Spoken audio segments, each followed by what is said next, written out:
الله الرحمن الرحيم. الحمد لله رب العالمين،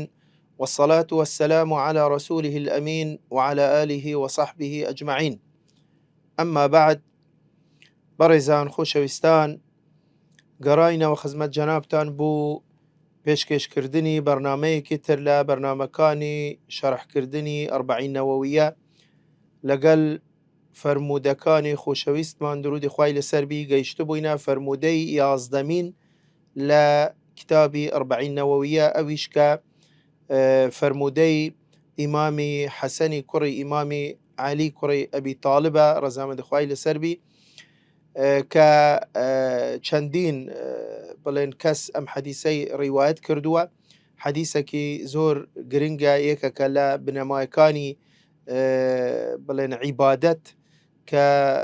چەندین کەس قسەی لەسەر کردووە و بە گەورە و بە گرنگیان داناوە. بۆیە لە حەدیسەکە طبعاً کە کونیەی ئیمامی حەسەن ئەبوو محەممەدە کە دەفەرمێت عن ئەبی محەممەد الحسن بن علي بن أبي طالب صبط رسول الله صلى الله عليه وسلم وريحانته قال حفظت من رسول الله صلى الله عليه وسلم دع ما يريبك إلى ما لا يريبك. بلى ئەم فەرموودەیە ئیمامی ئەحمەدی کوڕی حەنبەل لە موسنەدی خۆی ڕیوایەتی کردووە، ئیمامی ترمذی و هەروەها بە صحیحیشی داناوە کە فەرموویتی حەدیث حەسەن صحیح. ئیمامی نسائی ڕیوایەتی کردووە و هەروەها ئیمامی ئبن خوزەیمە و ئبن حیبان لە صحیحەکەی خۆیاندا بە صحیحیان داناوە، و لە معاصرینی شێخ ئەلبانی ڕەحمەتی خوای لێبی ئەویش بە صحیحی دایناوە. ئەم حەدیسە بەڕێزان ئەگەرچی حەدیسێکی زۆر کورتە بەڵام پڕ معنایە، یەکێکە لە جەوامع الکەلم لە فەرموودەکانی خۆشەویستمان درودی خوای لەسەر بی. بۆیە لێرە ڕاوی حەدیسەکە وەکو ئاماژەمان پێکرد یەکێکە لە کوڕەکانی ئیمامی عەلی کە دەکەتە نەوەی پێغەمبەر درودی خوای لەسەر بی، بۆیش کە لە حەدیسەکە هاتووە صبطی رسول الله صلى الله عليه وسلم. صبط يعني حفيد، يعني نەوەی پێغەمبەر درودی خوای لەسەر بی، و ڕەیحانەته، ڕەیحانە يعني ئەمە وەکو يعني ئەو ئەمە هەر بە کوردیش پێ دەڵێن ڕێحان، ئەو گوڵەی کە لە بوهاران بڵێن شین دەبی ئەوەی کە بوونی خۆشی هەیە، ئەمە هەر بە عەرەبیش هەر ڕەیحانەی پێ دەگوترێ، کە ئەمە بەڵگەیە لەسەر ئەوەی کە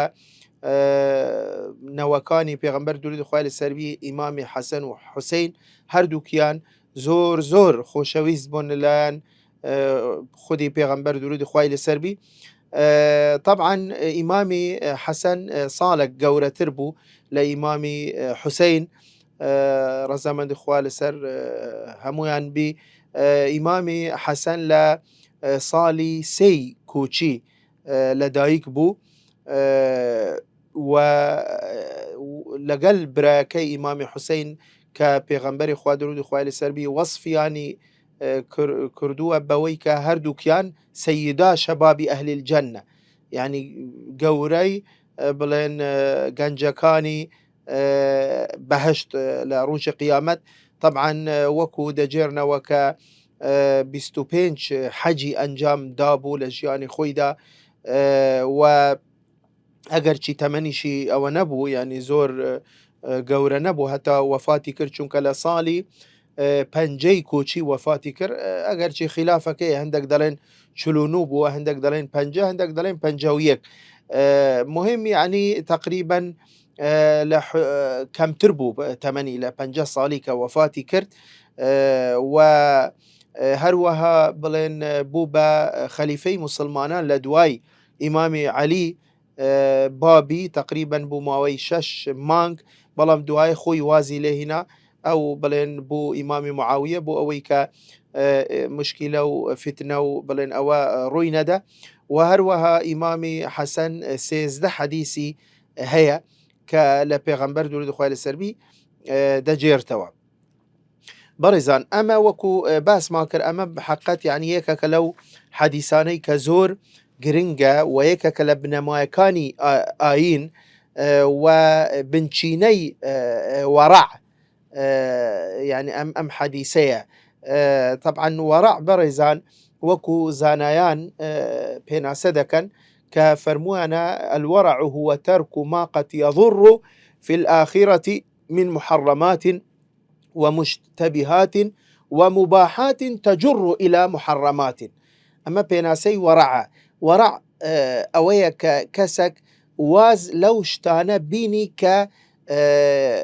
کاریگەریەکی خراپ لەسەر دواڕۆژی دەکە، لەسەر ئاخرەتی، لەسەر قیامەتی، واز لەو شتانە بینی کە حرامە، قەطعی حرامە، و واز لەو شتانەش بینیت کە تەنانەت شوبهەی تێدایە، گومانی تێدایە، ئەگەر چی یعنی حرامێکی قەطعیش نەبی بەلکو تەنانەت واز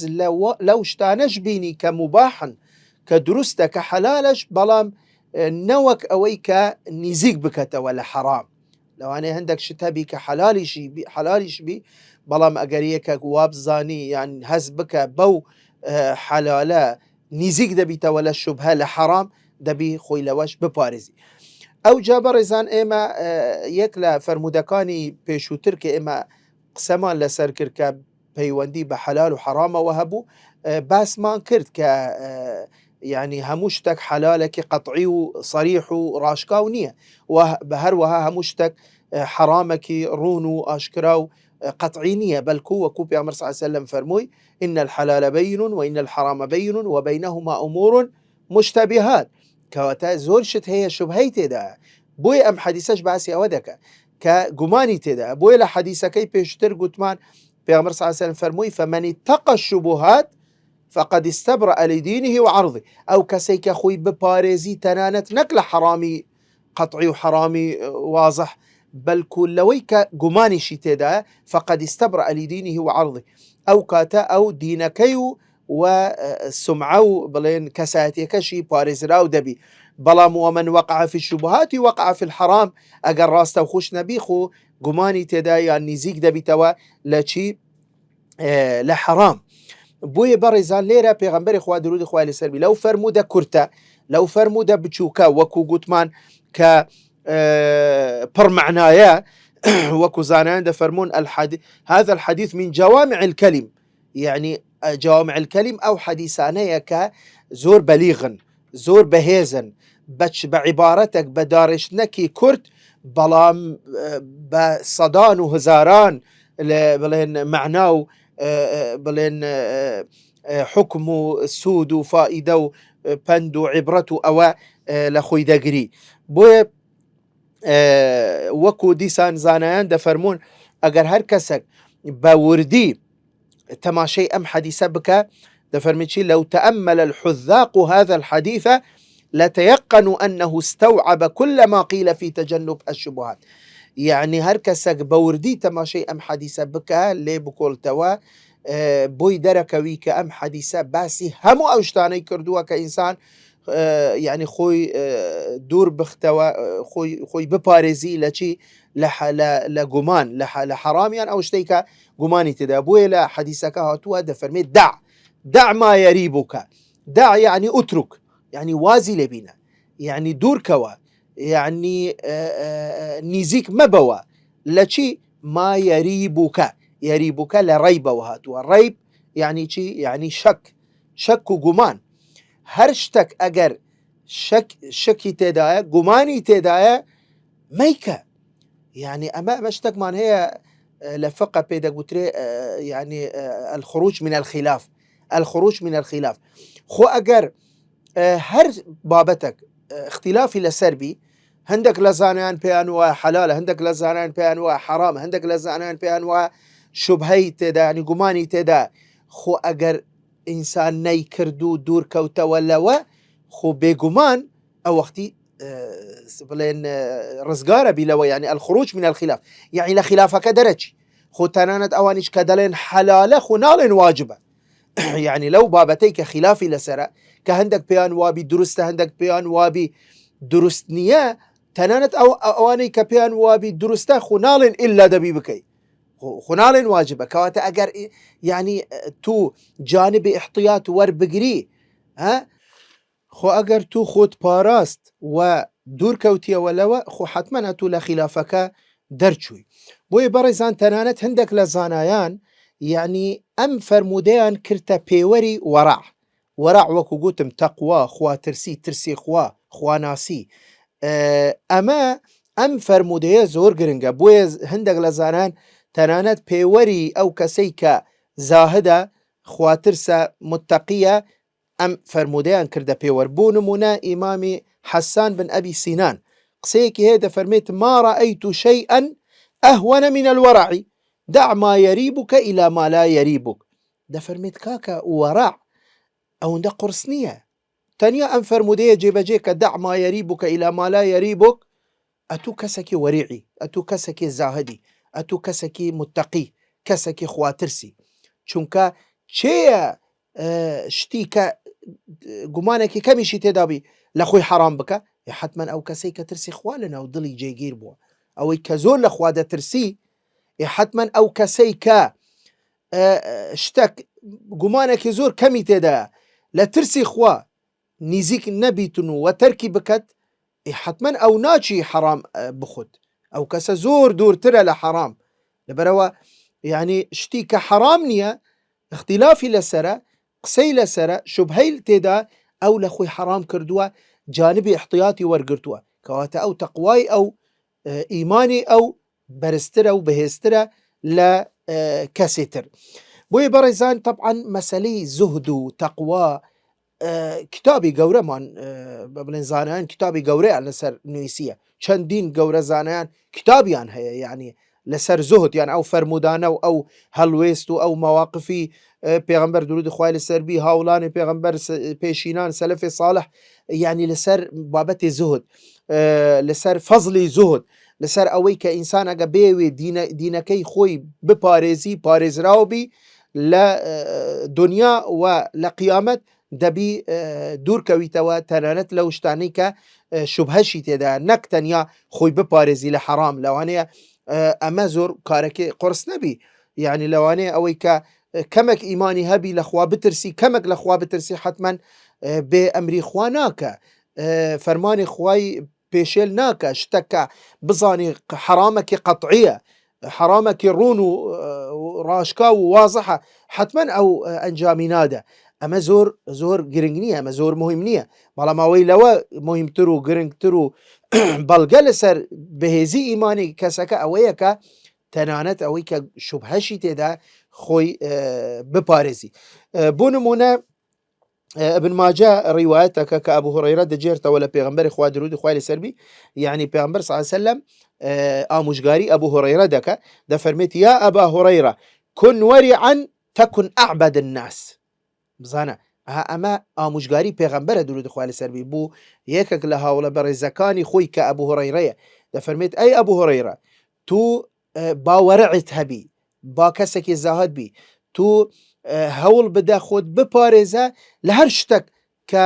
تەنانەت ئەگەر گومانی تێدابی تەکن ئەعبەد الناس، وەڵڵا ئەتوو لە هەموو کەسێک بڵێن عابدترە بی، لە هەموو کەسێک ئەگە بەراوردی تو بکەم لەگەڵ هەموو ئەوانەتر تو لە هەمووان عابدتر و بڵێن خوا کە زیاتر خوا دەپەرستی. ئەوجا خاتو عایشە قسەیەکی هەیە دەفەرمێت ئینەکم لەتەغفیلون عن ئەفضل العبادة وهو الورع. چونکە بەڕێزان وەرع خۆی لە خۆیەوە خودی عیبادەتە، یعنی خودی وەرع عیبادەتە، خواپەرستیە، یعنی کەسە کە لە ترسی خوا شتێک ئەنجام نەدە خۆ عیبادەت بەس نوێژ و ڕۆژی نییە، عیبادەت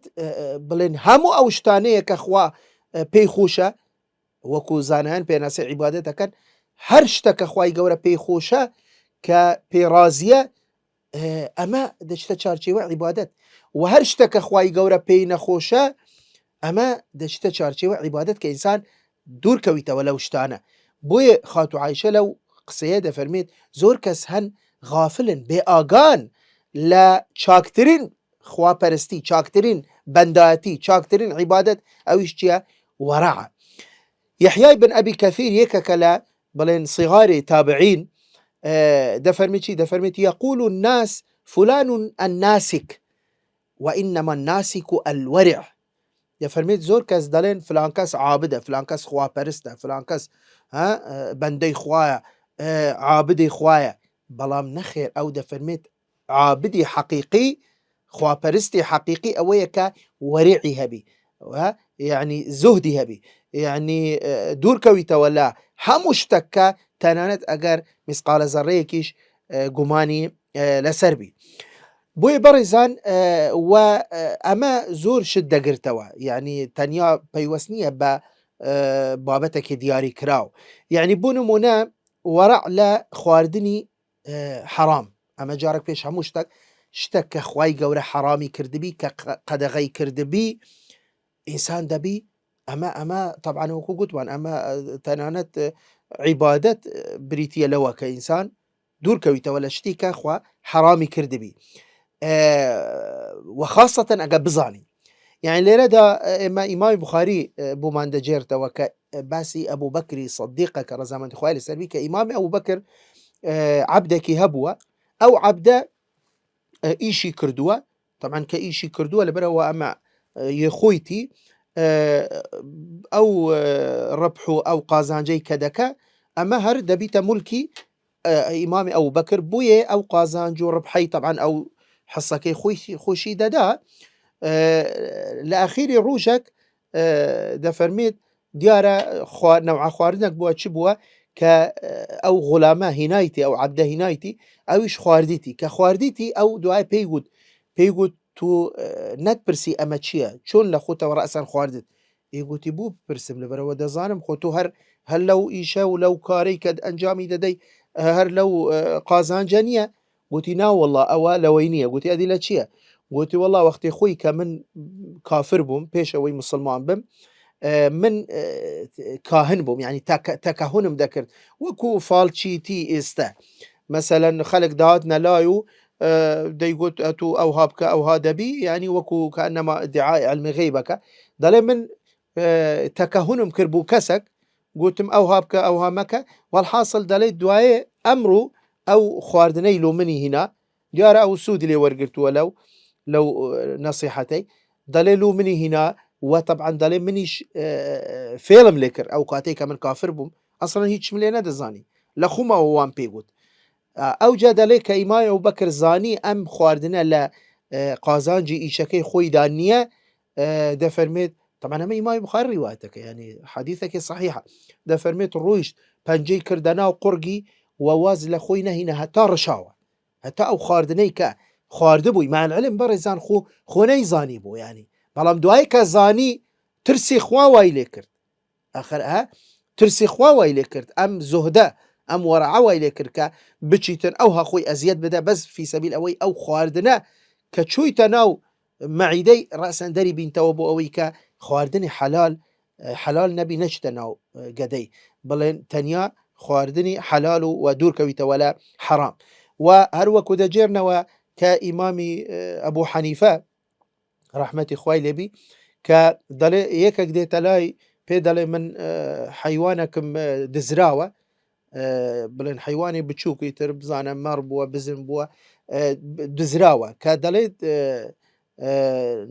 دوای ماوەیەکی تر هەر پرسیاری کرد گوتیتی ناوەڵا نەمدوزیوە و کەس نەیهینەوە و نەشم زانیوە کێ بردیتی و ڕۆیشت. ئیتر دەڵێ ئیمامی ئەبوو حەنیفە کە دەپرسی دەڵێ ئەم جۆرە حەیوانە چەند ساڵ دەژی، یعنی تەوەقعی ئەوە دەکا هەر لە شوانەکە خۆی دەپرسی، دەڵێ چەند ساڵ؟ دەڵێ وەڵاهی هەر ئەوەندەی هەتا 7 ساڵی تر، خۆ لەو کاتە یعنی ئەگەر کەس نەیکڕیتن و سەریش نەبریت دەمری. ینی ئەو جا دەجێرنەوە دەڵێن ئیمامی ئەبوو حەنیفە 7 ساڵ گوشتی ئەو حەیوانی بچووک لە خۆی حەرامەکە لە ترسی ئەوەی نەوەک ئەوەی کە ئەو گوشتەی دەکڕی لە بازار لە جێک، یعنی ئەو گوشتی ئەو حەیوانە بی کە دزراوەکە معنعلم خۆ ئەگەر کڕیشی خواردیشی کە ئەو نەیزانی خۆ پارێ خۆی پێداوە خۆ گوناحی ئەو نییە، بەڵام ئەمە وەرەعەکەی ئەمە دع ما یەریبوک إلی ما لا یەریبوک، ئەو شتەی کە ئەگەر میسقالە زەڕەیەک گومانت لێ هەبی شوبهە ترست لێ هەبی کە تووشی حەرام ببی دوورکەوە بۆ ئەوەی نەکەویە ناو حەرامەکە. ئەمە گوتمان خودی حەرام دەبی ئینسان دوور بکەویتەوە، ئەدی ئەوەی کە شوبهەی تێدا دیسان ینی ئەسڵ وایە ئینسانی خواترس ئینسانی متەقی دەبی لەوەش دوور کەویتەوە. پێغەمبەری خوا درودی خوای لەسەر بی كأم حديثة إمام البخاري ومسلم روايتي أن كردوها حديثك صحيحة كدفرمت شي دفرمت إني لأجد التمرة ساقطة فأرفعها لآكلها فأخشى أن تكون من تمر الصدقة فأتركها. سبحان الله. دفرمت من هند جار وهي دنك خرمايك يعني خلا قسبك لجيك بون منا كدمويت هلي قرموا وبخم بلان بيش أوي كبخم دا ترسم نوك أوي لصدقة بيشوك صدقة بو پیغمبران دروست نییە پێغەمبەران بڵێن وەکو پێغەمبەر صلی الله علیه و سلم دەفەرمێت کە هەدیەی قبول کردووە بەڵام سەدەقەی قبول نەکردووە بۆیە سەدەقە ناشێ بە پێغەمبەران یعنی حرامە لە بۆ پێغەمبەران بۆیە دەفەرمێت من دەترسم ئەمە لە سەدەقە بی بۆیە تەرکم کرد وازم لێ ناگوتم نە با نەخۆم مالعلم خۆ ناشزانی خۆ یەقینی نییە مجرد گومانە دع ما يريبك إلى ما لا يريبك ئەو جا بەڕێزان دوورکەوتنەوە لە هەموو جۆرە مامەڵەیەک ئەو مامەڵاتانەی بەڕاستی ینی بەتایبەتی ئێستا یعنی جۆرا و جۆر ئەنواعی وا دەرچووە لە معاملەی کڕین و فروشتن و ئەوانە بەڕاستی یعنی ئینسانی ئیماندار ئینسانی مسلمان نابی لە خۆیەوە هەر مامەڵەیەکی بیست يعني بس مجرد بزاني كان قازانجك بچيت بچتا ناوي يعني دبي ام كسا اگر خوي بمسلمان بزاني دبي باي اوندا الاخوا بترسي دبي باي اوندا بلين حسابي قيامتك خوي بك بو اوي خواردنك حلال بو خوي وبو مالو من داري دابين بك بو يعني يعني اما او كسيكا جي بينادا لو انا بينج فرزله نويجي جماعتش طبعا لو أنا روجي سنتي بقري جقاي لا فرس بلام كتو تجارتك بازرقاني دكانداري يعني فرض عينه لسرتو كهرن جورا معامليك ببرسي فاسألوا أهل الذكر إن كنتم لا تعلمون يعني بزاني آية أم جورا معاملية درسته يعني درست نية يعني أجر زانايان فتوان بيداغ وتيان درسته أو وقتي تواوي ترى وقتي تو إقامة حجة لسرتو لاتشو وأتو أجر تنانت درستيش نبيخ أو كسا أو كفتواي بوداي جناح كلام اللي أوا بلام على الأقل دبي أو كسا ببرسي يعني وكو باس ما كر بداخة وكا جوري زور هي لا معاملة أم سردمة كلوانية زوري لوا يعني أجر حرامك قطعيش نبي قماني تدا بوي أو كسيكا با أوجبي بابلين حرامك قطعيش نبي بوي برزان يعني بخوا زور جار خوت قناعة يعني حتى أجر فتواش تورقت جار وهي خودي كسكا قناعتي بوانية يعني قماني لو هي كأما حرامة حتى أجر ما مستاك فتواشي بو بدا بوي بيغمر صلى الله عليه وسلم فرموديك صحيح كإمام مسلم رواياتك ده فرميت الإثم ما حاك في الصدر وخشيت أن يطلع عليه الناس ده فرميت جناح تاوان بريتيا لو شتيك لناو دلي خوتا تو بيت خوشني خلق بزاني هەرێ باشە زۆر کەس هەیە جۆرە مامەڵەیەک دەکە بەڵام پێی خۆش نییە کەس بزاني لەوانەیە خۆی قەناعەتی بەخۆی دروست کردووە یان فتواشی وەرگرتووە لە چەند کەسان بەڵام باشە مادەم تو خۆت پێت خۆش نییە خەڵک بزانی تو ئەم جۆرە مامەڵە دەکەی ئیدی غێر دیارە ئەمە گومانە غێر گومانی تێدا غێر شوبهەی تێدا بۆیش یان مەسەلەن یعنی دەچی کابرا دەپرسی یعنی چەند مامستا چەند بڵێن مفتی فتوای بۆ بدە کە ئەمە دروست نییە ئەو هەر دەگەڕێ هەر بڕیاری خۆی داوە کە ئەنجامی بدە یان دەپرسی خەڵک پێ دەڵێ کوڕ بڕۆ لای فلان مامستا ئەو فتوات بۆ دەدا یعنی ئەمە شلگیریە ئەمە دوایش مەسەلەن دە مامستا پێی بڵێن حرامە یەک بڵێ قەیناکە دروستیان خلافی لەسرە ئەو دەچی ئەنجامی دەدەن ئاخر ئەمە پێچەوانەی ئەم فەرمودەیە دع ما يريبك إلى ما لا يريبك دەبی ئینسان بالعكس دەبی یان کابرا وڵا دەڵێ تەلاقی خواردووە تەلاقی کەوتووە دەچیتە لای چەند مامستای ئاینی مەسەلەن کە دەڵێن کاکە وڵا تەلاقی تو بە هەموو مەزهەبەک کەوتیە ئەو هەر دەپرسی یان خەڵک دەڵێ کوڕ بڕۆ لای فلان مامستا ئەو لوت چا دەکەتەوە دەڵێ ئەگەر وردیش ببی لوت چا دەکەتەوە ئەخر چی چا دەکەتەوە خو سیارە نییە تێک چووە فیتەرێک نازانی فیتەرێکی تر باشترە لەوە دەزانی چابیت ئەگەر ئەوانەی کە پێیان دەڵێن کەوتووە ئەنی کەوتووە کەواتە ئەمە گەڕان بە شوێن ئاسانکاری ئەمە لە خۆیەوە بەڕاستی پێچەوانەی ورع يان لا فرمودي كتر كإمام أحمد روايتك فرمودي وابصية كبيغمبر صلى الله عليه وسلم فرموي استفتي قلبك وإن أفتاك الناس. استفتي قلبك يعني زور جار وهي بخوا خدي كسكا خد مرتاحني كمرتاحني لو معاملة لو جورة إيشا ميكا حتى أجر خلق فتواش بوبدان قبلين قيتشيك ودرسته أنجامي بدا خانة كتر برزان أو شوية ك تورع لفتوى يعني بداخوا يعني دبينين كساني وهن كلوانية كان آياتك قرآنيا لبرا يان تنانت يوها لواني قرآني ختم نكردو هتا استا يان بجواني نازاني قرآن بخوين توا يان كانت كتيبك خونديا لا كانت مامستايك يان تنانت با خريجي بابلين كلية شريعة جبي يعني أما براستي خوي تنصيبك فتوى ددا هركسك بسيار ليبكا ها ولامي ددا توا أما براستي أما شخوي لخويا و منافي ورع وهي براستي ورع أوجد قرتوا يعني بريزان تصورك يكي وكو إمام أحمد كوري حنبل كلديان بسيار ولا ما كيشيا ولا ما كيدالي لا أدري لا أعرف أخشى يعني أتوقف دفرميت والله نازانم ها يان دا ترسم فتوى بدم يان رادا وستم نازانم يان برولاي مامستاي كتر يان إمام مالك كأوانا قورة إمي إسلاما إمام مالك دجيرنا و ك لا تشل بسيار لا دو بسيار ولام دادتوا لا تشل بسيار كاتي كا فيدا دلين باش أدي باقي بسيارة كان سيوهش بسيارة كيتر دفرمت لا أدري نازان ولا ما كيتر حتى دواي بيدلين دلين أنت إمام أهل الهجرة والناس ينتظرون منك الرأي أي إمام تو قوري زانياني تو قوري أي مي دار الهجرة كمدينة بيغمبر درود إخوة عليه السلام خلق شاوري توا كفتوان ببدي أو جاء دفرمت يعني قل لهم مالك يقول لا أدري كاك أمية والله ما كيمن بيان بلي مالك دفرمت نازانم خبزورني نازانم ها أمية ورع ها أمية ترسيخوا ها أمية كدلنيانية لا والله ما كاك نازانم خلق شي بلي بابلي قيامتي خم قرنكترا لا لقصي خلق باشا روجي قيامت تحملي أو مسؤوليتا بيم ناكري بخلق شي بلي بابلي قيامتي خم دا باريزم باشا كواتا بريزان تنانت لا قسا كردن نك بس لفتوى لا قسا كردن يعني إنسان كاتي كقسدك لهر مجلسك لهر جيك دبي أغاي لخوي بي چه قسيك باشا بكا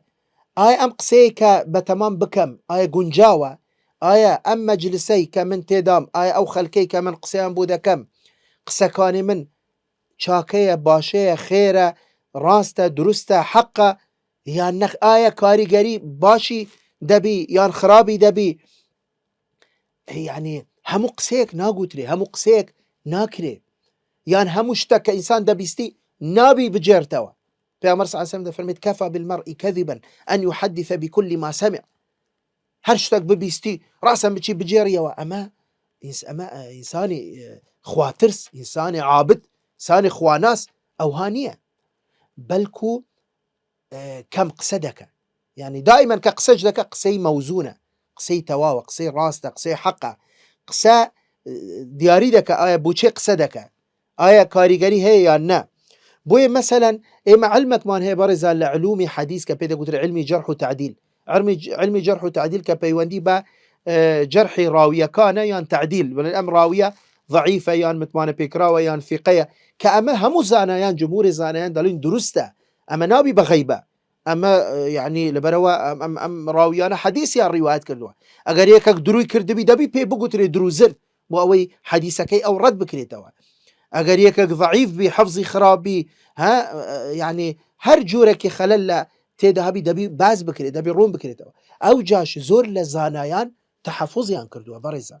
آخر أملا ورعة لتقواه إيكي وكو إمام بخاري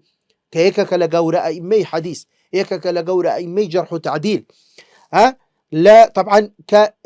شندين كتابي هي كتاب لتراجم الرواة تاريخ الكبير، تاريخ الأوسط، دو كتابي هي تايبت براوي ضعيفة كان برزان، براوي ضعيفة كان، الضعفاء الكبير، الضعفاء الصغير، كشي كاتي ك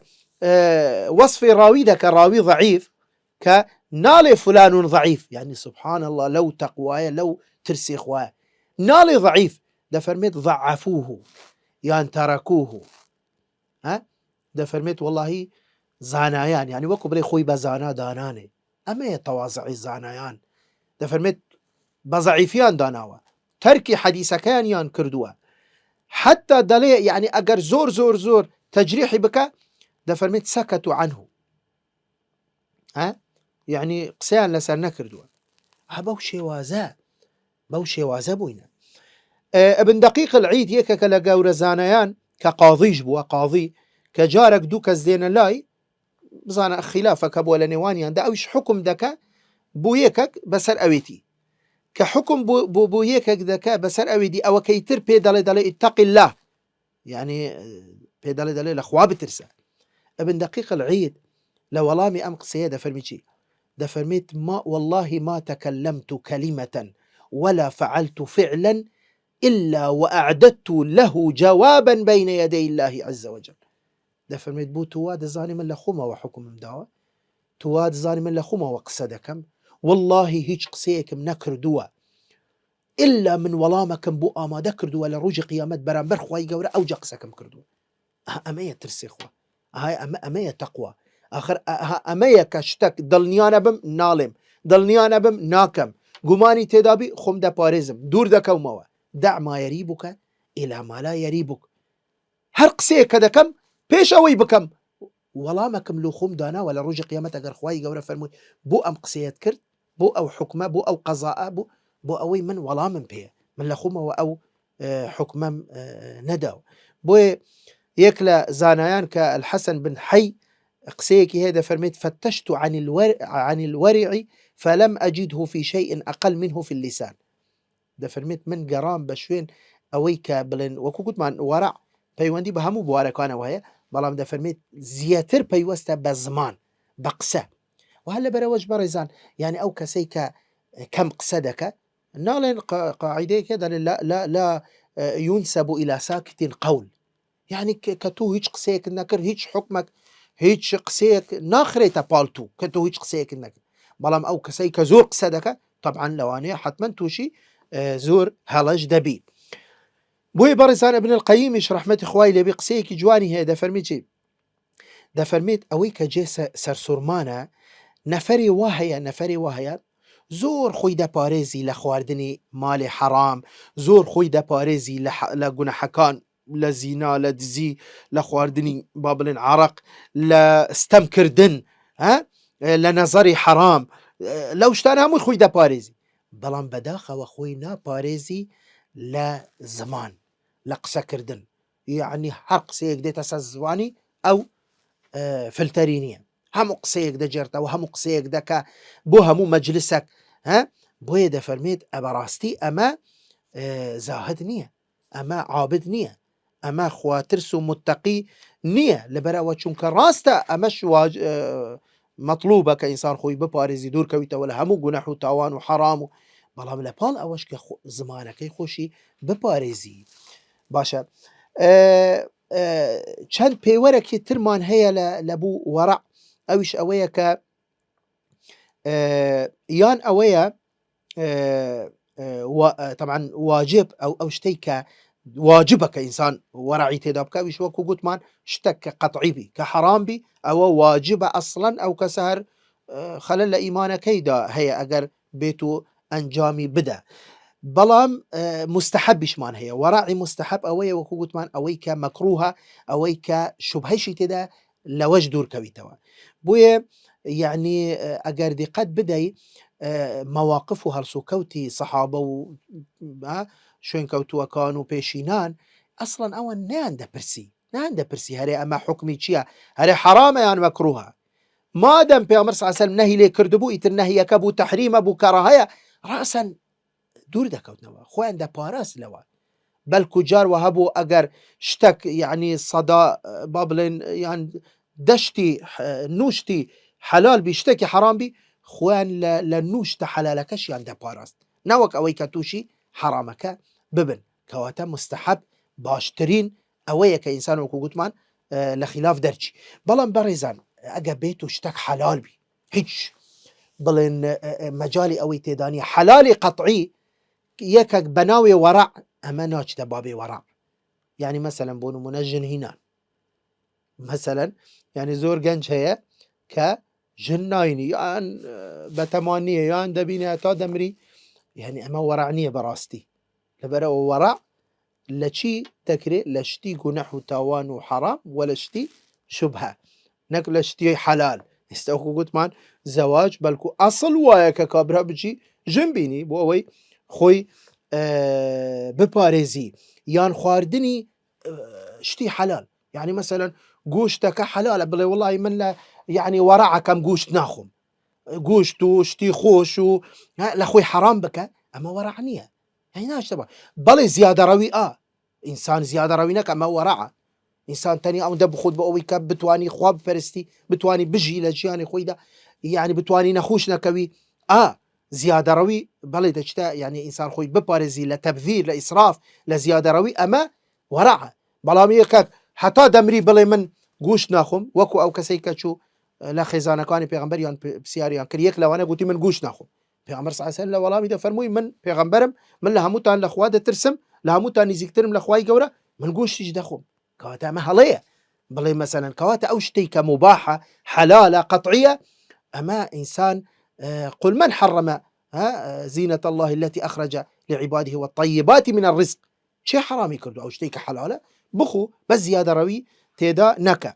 بيوري كتير باريزار أوش أويك جار وهي كابرا لباب ورع شتك دكا بلام توشي يان خيرك قولة لدس خوي دا باشتر وهي ورع نكا بونمونا مثلا دالي إمامك فاسق لجيه كابرا لجندك لجيه كم ملاك يان هي فاسقة إمامك يان هي بدلي نية مثلا لو كاتا ورع لودانية بلا والله من نويش لدواي ناكم آخر النويش أقل لدواي نكي خير نويش جماعات لا دزج بردام لمالي خد نويش هكي والله تشيا لبروا أما بابي ورع أجر مزجوتك كتر ملاك كتر معمستاي كتر لجيه كتر ببيان زياتريج بتشي خود ما ندوب كي بس في سبيل أويك حزبك لوين مرتاح تري أما ورع بلام تو أصلا نويجي جماعات هرترك كي يان كابرا دل جهاد والله خل يعني زان عنده فرمون لدو إمامي فاسق وفاجرش درسته بلام يك قبل اللي برا إمامك جهاد ترك كي لو كاتب تايبتك فرض عين بي أما ورعنية بوي جار وهي بيوري خوي هي دبي ورع بلابني دبي كاركا انجا شكبو خيرك قورة لدس خود ددي ديسان إما ورع لا كردوا ولا تركش نك بس لا ترك ده هيك خود ببارزي لشتك نانا لا كردواش يعني مثلا او شتيك اخوي جورا واجبي كردوا خاصه فرض عينه او انا يعني كابرا بالله والله من زور تيكالي خلق ناب بون منصيله رحم جيبه جينك سرداني خزمو كسو ناس يارو خوشويستو احباب خوينك بالله والله من ورع دكم اخر ما ورعنيه يان امر بچاكه ونهي لخرابه تركيبك بلا والله من شيء والله من ورعك أما براستي أمانة هموي هيجي ورعنية دو خالي تربة خيراي أوش أوية كزانيان قاعدة كيان درخست ولم حديثة دع ما يريبك إلى ما لا يريبك كدفرمون اليقين لا يزول بالشك يعني اشتكتوا شكت هي قمانت هي يقينك لا نابا بور من كابرا قماني هي كدسنويجي هي يانية يقيني نية طبعا درسته يعني راسته اگر دست نویجا کی بو دلنیای تر بچی دست نویج نوی بکتوا اما خیری بویدن وسن بلام نویجی شي بکتوا ما دام گمانی هي هیچ اشکالی تدانیه گمانك يقينك لا نابات باشا يان مثلا كذلك كابرا لنا نويج دا نازاني سير ركعتي كرديه يان شاري كردوا دل يبني على اليقين شكو يقيني هي كسي كردوا بلام گمانی هي كشاري كردوا دبي بناب كالسر يقينك چونك سيك اكيد كرديتي اگر چاري شي كردبي دبي هستوا ركعتك تربك بابي تا بينجش چونك او گماني هي لچارك بو يبني على اليقين اوجا يتم الباقي باشا وإما بڵێن کاتمان تەواو بوو و وەکو گوتمانە مەش بابەتێکی گەورە و فراوانە مەسەلەی زوهد یعنی زانایان کتابیان لەسەر نووسووە نوویسیە هەر ئەوەندا ویستمان بڵێن ئاماژە بەو چەند خاڵە بکەن کە ئومێدەوارم ئینشاءالله تعالە جێ خۆی گرتبیتن خوای گەورە ینی هەموو لایەک بپارێزیتن و خوای گەورە وامان لێ بکە کە ئینشاءالله ئێمە ینی ئەهلی وەرع و ئەهلی ترسی خوا و تەقوای خوای گەورە بین ئینشاءالله تعالى وآخر دعوانا الحمد لله رب العالمين.